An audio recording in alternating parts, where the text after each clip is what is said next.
No caso, para quem tem filhos, né? Você não pode nem imaginar na situação dessa, colocando seu filho na mesma situação, porque, cara, a dor só de ficar sabendo já é terrível. Se a gente prospecta isso pro âmbito pessoal, Tá louco, pra quê? você não sobrevive mesmo, não.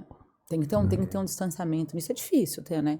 Os crimes que envolvem criança, pra mim, são os mais difíceis, né? Sou mãe de gêmeas, sou apaixonada, minhas filhas são os amores da minha vida. Acho que como de vocês dois também, Claro, a gente estava falando aqui antes sobre sim, isso. sim.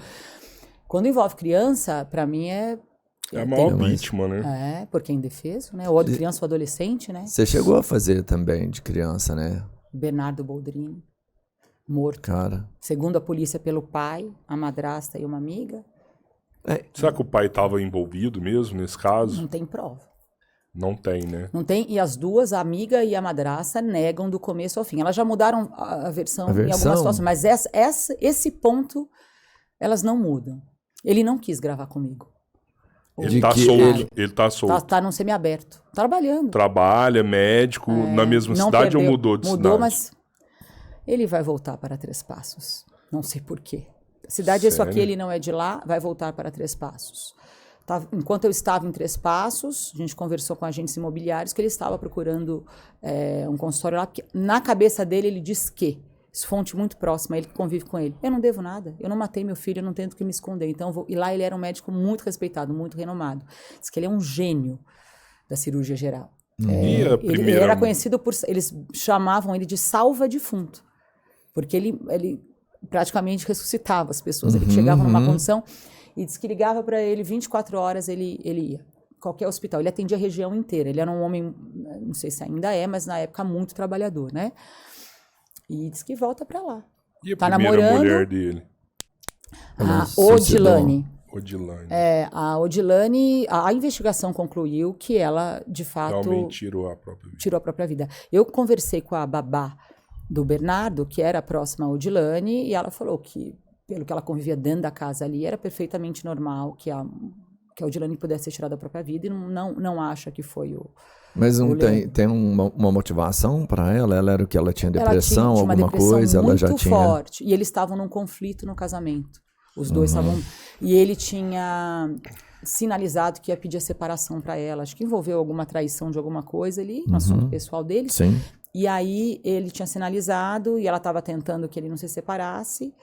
Essa informação das pessoas que conviviam de fato com ela. E aí ela foi até o consultório, mas ela diz que ela tinha um histórico de uma depressão muito grave desde a adolescência, com um tratamento severo, tinha um abuso de bebida alcoólica misturado com remédio, uma mulher muito bonita.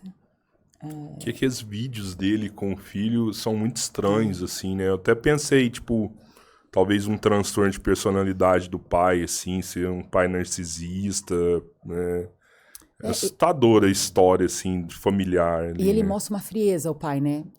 Não sei se vocês assistiram o júri, eu assisti o júri inteiro, né? Que é todo gravado, assiste. Ele tem uma frieza que talvez só faça parte da personalidade dele, né? Mas também muita mentira foi contada durante essa investigação.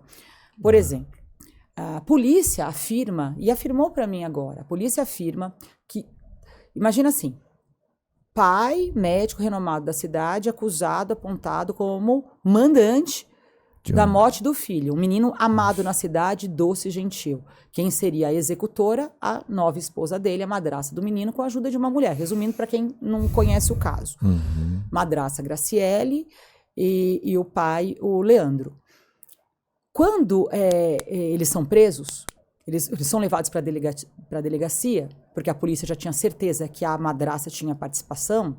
Então, simulou ali um depoimento longo, e quando estava na rua colhendo prova, a cidade inteira foi para a frente da delegacia gritando para justiça, justiça.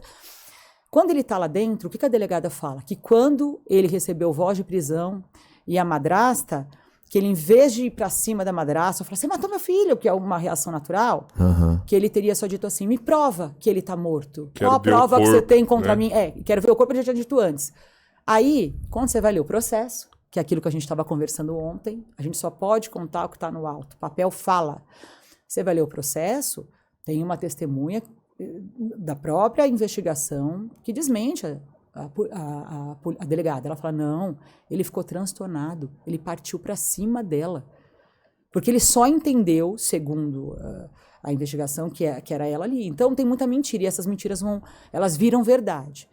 Então a gente cria uma personalidade do Leandro baseado no que a gente escutou pela imprensa. E nem sempre a fonte... Tá com todas as informações. Ou tá bem intencionada. Assim, ou tá bem intencionada. Então, a única coisa que fica muito claro para mim, todo mundo muda de versão o tempo inteiro nessa história. As duas assassinas, eu tô dizendo. Sim. Elas só não mudam a versão de que elas dizem que ele não participou. Eu tive frente a frente com a madrasta. Pra mídia é interessante, às vezes, colocar ele como parte dessa situação, porque, pô, fica muito mais impactante, saboroso. Muito mais cruel. Saboroso. Tem o glamour do crime, né? Você fala colocar ele em evidência. Ele como mandante, por exemplo, o pai. Cara, mas vamos lá. O filho, não é normal você ter um filho de 8 anos que tá fazendo uso de 3 remédios tarja preta todo dia à noite, tomando... E sozinho, né? Sozinho. Ainda mais quando você é um médico. Ele era descuidado, ele era abandonado, esse menino. Você tem um filho de 8 anos que vai num fórum pra conversar com um juiz e promotor, sozinho. Entra pela porta da frente. Sem advogado, sem nada, e pedir ajuda pro juiz. Tipo, me dá pra outra família, que eu não quero viver mais com meu pai e com a minha mãe. E pra mim, a minha avaliação pessoal, tá? Pra mim, a rede de proteção falhou ali. Demais. E só falhou porque ele era rico, renomado na cidade. Por isso que a rede falha. Ele ameaçou os conselheiros tutelares que foram até a casa dele. E é difícil, né, as pessoas acreditarem que um homem com aquela, né, aquele dinheiro todo, estudado, aquela qualificação toda, aquele respeito, toda a cidade amava o Leandro. O homem que salvava vidas. Ressuscitava cadáver. Entende? Era muito difícil. Se fosse pobre, eu vou te fazer uma pergunta. Você acha que tinham tirado a guarda da família e colocado em qualquer abrigo, sem amparo? Na hora. Eu não tenho dúvida disso. Na hora. Tem uma lei depois disso que mudou. Então, todo mundo falha com esse menino. Ele pediu socorro para muita gente ali. Muita gente, né? Ele estava tão desesperado que ele entende que ele precisa pedir ajuda para a justiça. Ele queria morar com a vizinha. Que é incrível. Passava dias na casa dela, incrível, né? Tia Ju. Uma mulher incrível. Cuidava dele, tudo. Uma criança de 8 anos, para chegar no ponto de procurar uma ajuda externa, dentro das possibilidades dele num fórum, né? Assim, pô, procurar a justiça, né? Literalmente. Ele tem que estar sofrendo muito abuso, muita crueldade. É um pedido de socorro, claro, né? Muito, porque me criança em si... É por isso que eu não consigo não vincular o pai com esse crime. Assim, mas uma coisa, vamos lá, advogado do diabo aqui. Uma coisa é você ser o mandante do crime. Uma coisa é você ser um pai, um péssimo pai, um pai relato e um pai omisso. É muito diferente de ser um homicida, um assassino. O advogado dele, o Ezequiel, ele fala isso. A pena que o Leandro tinha que pagar, se existisse alguma pena, é por ter sido omisso e não ver acontecer. Dizem que o Leandro também desenvolveu um quadro de depressão pela morte da primeira mulher e que ele era louco nessa mulher, completamente apaixonado por ela. Desenvolveu um quadro de depressão, se enterrou no trabalho e chegou a Graciele ali e que num primeiro momento tinha uma relação harmônica com o menino. E aí a Graciele, durante a entrevista, né, eu fiquei com ela 3 horas no presídio, ela conta isso. Ela fala, eu assumi tudo, eu assumi o papel de mãe, eu assumi a função da casa, eu assumi a clínica no trabalho, a parte financeira, eu não via o Leandro, eu passava dias sem ver o Leandro, porque ele só trabalhava, eu estava completamente sobrecarregada, aí eu engravidei, tive uma depressão pós-parto, e aí essa é eu não estou justificando a Graciele, que fique muito claro, é a justificativa dela para o crime. E aí ela fala, o Leandro, ele é uma pessoa muito apática e egoísta nas relações, ele se preocupava com ele, mas daí ele virar um assassino. E qual foi o problema dela? Eu não acredito muito nela, sabe? Tipo... Ela falava que que o menino tinha um transtorno em casa e que o menino... Ela não, né? Pra mim não, mas a justificativa da polícia é isso. Que ela tinha ciúmes do menino e que o menino tinha um comportamento diferente com ela do que essa doçura que tinha pra fora. Entendo. Mas... Nada era um doce com todo Né? mundo. É. Ela falar que dentro da caminhonete que ela deu um remédio pro menino dormir e ele abriu a bolsa dela e pegou outros remédios e Imagina, tomou. não, e Ela aí- tá mentindo, isso é mentira. E aí, numa dose cavalar, né? E toda a premeditação desse crime, né? Ela contou com a ajuda da Edelvânia, que é amiga dela, que ela contratou, segundo a investigação, ela contratou a Edelvânia, que ela ia comprar um apartamento para essa Edelvânia, que era uma amiga de muito tempo, para ajudar a desovar o corpo do menino. Então, a Edelvânia está durante o tempo inteiro junto, e a Edelvânia chegou na delegacia acreditando que ia se livrar, que só ia assinar e ser presa pela ocultação do cadáver. Ela grava, olha para uma câmera como essa aqui, e ela grava e ela conta. Passo a passo do crime. A polícia só descobre tudo muito rápido por causa da Edelvânia. E aí ela conta. Então a Graciele deu o remédio para ele, que a gente comprou antes, tem uma câmera de vigilância na cidade, numa farmácia, deu para ele ficou dopado, tirou ele do carro, falou que ia dar uma picadinha nele, uma dose exagerada da medicação, ele morreu, jogou cal em cima, enterrou o menino numa cova que já havia sido cavada anteriormente. Então é um crime de premeditação, né? A Edelvânia contou tudo isso, ela só fala que ela não participou nem da medicação oral e nem da tal da picadinha, esse livro ali, que o Leandro não sabia de nada, isso ela fala. Pois ela mudou a versão no júri, pois ela fala que foi uma morte acidental, que não teve picadinha, que não teve nada disso, porque ela queria assinar só a ocultação. Aí eu tive com ela agora, no semiaberto, eu fiquei rodando essa mulher em 3 passos, porque ela mudou de endereço. Me falaram assim, o que me disseram? Ela mora numa roça da cidade. Imagina 3 Passos, uma cidade que tem uma área rural enorme. Aí eu tive uma pessoa incrível lá que me ajudou, que conhecia muito a cidade, a gente entrou num carro, um calor de 38 graus, todo mundo fechado rodando.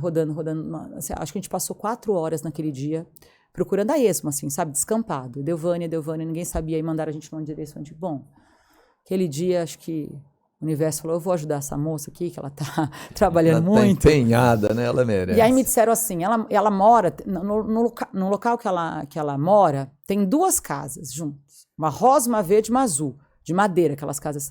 Então, já me ajudou, comecei a olhar descampado com 3 casas. Daí eu achei um lugar assim, a casa era de cores diferentes. E aí pro meu cinegrafista, o Juarez, incrível, eu falei, fica dentro do carro, microfonei e fui. Um sítio. A hora que eu apontei na casa, ela abriu um sorriso. Falei, eu olhei, eu tive dificuldade, eu sou míope, eu tava sem óculos, tive dificuldade para ter certeza que ela engordou, cabelo comprido, cabelo escuro, tá muito diferente do que ela era. Eu olhei, aí eu bati o olho no pé, tornozeleira eletrônica. Assim, aí eu falei, Aí ela abriu um sorriso, ela se achegue, alguma coisa assim, ela usou um termo assim, entre. Aí a mãe dela veio, gritou comigo, brigou, mandou eu ir embora, me xingou, eu fiquei um tempão ali na casa, e na hora que eu tava indo embora, e ela ficava assim pra mim, quando a mãe saía, que a mãe falava, vai embora, eu vou ligar pra polícia, ligou pra polícia, vem cá, invasão do domicílio, e eu falei, não, ela mandou sentar, ela tirou um banco pra mim, ela fez assim, senta aqui, ela fez pra mim. E aí ela ficou, primeiro ela começou a falar muito mal da Graciele, mas ela sustentou que a Graciele não tinha matado ali na conversa comigo. Quando a mãe saía de perto, ela fazia assim com o olho pra mim. Fazia assim, ó, com o olho pra mim, falava, ela quer me contar alguma coisa. Na hora de ir embora, ela falou, vai embora daqui. A hora que a mãe ligou pra polícia pra me tirar de lá, ela falou assim, vai embora daqui, porque eu tô morando de favor com a minha mãe, então agora vai embora. Aí ela fez assim pra mim, vai embora. E aí eu vou perto dela, ela pega na minha mão assim, ó, eu abaixo, ela pega na minha mão, aí eu falo, a Graciele deu a injeção, não falei nem aplicou, deu a injeção, ela vai embora, deu. Eu repito, a Graciele aplicou a injeção. Aí ela responde, sim, ela aplicou a injeção. Então ela confessa então o crime de fato. E aí eu pergunto pra ela, e o Leandro sabia? Porque eu falei, ela já tá contando uma verdade aqui. Ela assina que ela é uma assassina, ali me falando aquilo, né? A paz que ela quer fora, ela confessa o crime novamente. E o dela e o da amiga. E aí ela fala, não, o Leandro não sabia. Por que ela tá escondendo o Leandro? A teoria da promotoria e da delegacia é que o Leandro sustenta financeiramente a Graciele e a Edelvânia. Pelo que eu vi da vida que as duas levam, porque eu tive na família da Graciele. Eu fui lá para cima para convencer a Graciele a falar, sem câmera, sem nada. Eu fui atrás dela. Não me parece que tem um poder econômico por trás. 2 famílias que vivem com muita dificuldade. Cara. Então, Ele foi condenado 2 vezes pelo crime. Já está solto. Por que elas agora... Não vai ter um novo júri. Quer dizer, pode ainda ter um novo júri, mas não, a ideia é que não tem um novo júri. Por que elas vão sustentar? Por que a Edelvânia ia falar da amiga? Não, ela matou, mas o marido... Eu não sei, a gente nunca vai saber isso. Nunca. Ele nega, mas ele não quis gravar comigo. Foi uma negociação, comecei falando com o advogado dele em maio do ano passado. Eu tenho minhas dúvidas, assim. Que é premeditado, não tem como. Né? O fato de eles compraram soda pra jogar no menino, né? Pra cavar. Já tinham ido no local antes ali. Foi difícil cavar, porque é duro, eu fui lá. Enterraram esse menino de pé. Porque cavar na horizontal ia dar muito trabalho. Porque ia ter que cavar mais. Eles enterraram o menino de pé. Colocaram ele num saco, aí o corpinho abaixo, né? Desceu. É muito cruel. Eu falei com um fotógrafo que fez as imagens tirando o menino. Sim. É um requinte de crueldade que você não consegue... Inclusive, ele era namorado da Edelvânia, não era? E ele contou isso lá pra mim, ele nunca tinha falado. Namorado da Edelvânia. E ele, a hora que soube que era, ele falou, não é possível. E ele falou ali na conversa que ela sempre foi uma mulher muito interesseira com o dinheiro. Então, que ele não... Desde a época do namoro. Então, que ele não desconfiava, ele desconfiava que poderia ter sido verdade. Ele falou, ela recebeu pra ajudar. Aí ele falava, ela é assassina. E esse dinheiro, né? Porque ela recebeu 6 mil reais. Mas ela ia pagar né? o resto depois. Só que daí foi muito rápido a polícia ali, né, na investigação. Mas é Graciele, não é?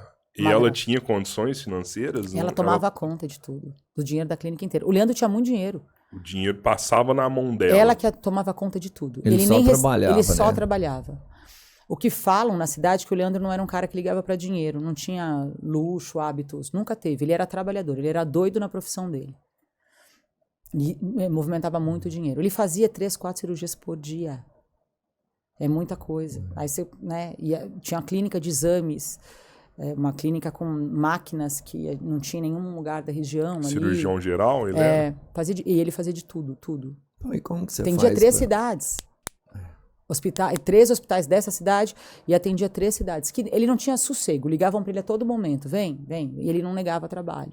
E ela tomava conta de todo o dinheiro, de pagar as pessoas, de receber dos funcionários. Na casa dele eles tinham 3 ou 4 funcionários ao mesmo tempo ali, para ajudar na criação do menino. Como você faz